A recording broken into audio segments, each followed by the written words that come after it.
एक बार एक बालक काशी से पढ़ करके आया, खूब विद्वान बन के आया।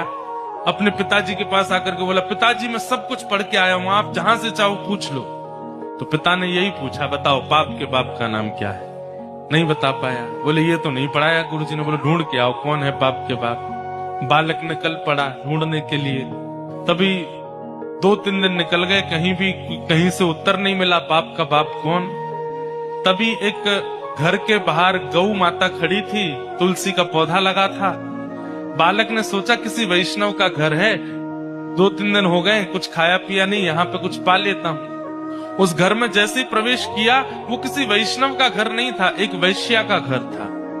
तो वैश्या ने जैसे ही बालक को देखा, ब्राह्मण बालक, त्रिपुंड लगाए, शिखा रखी है, धोती पहन करके, हाथों में वेद लगे हैं, तुरंत वैश्या आई जल का पात्र लेकर के, महाराज जलपान कीजिए।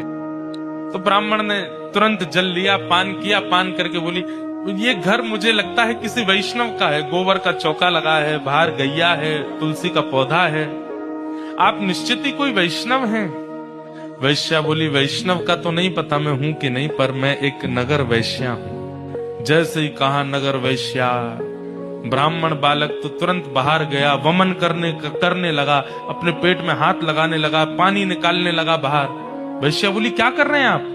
बोले पाप का बाप ढूंढने निकला था, वो तो मिला नहीं, तुम्हारे घर पर आके जल पी लिया, पाप और कर दिया मैंने। अरे तुम्हारे घर का पिएंगे हम, तुम्हारे हाथ का खाएंगे हम। जैसे ही सुना कि पाप के बाप को खोजने निकले थे, वैश्या ने मन में सोचा, ज्यादा दूर नहीं जाने दूंगी, यहीं मिलाती हूं।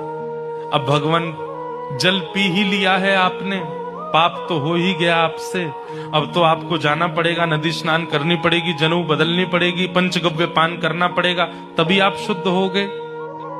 ब्राह्मण बोले, और नहीं तो ये सब करना पड़ेगा तभी शुद्ध होऊंगा मैं। तो जब पाप हो ही गया है तो थोड़ा और कर लीजिए। बोले मतलब?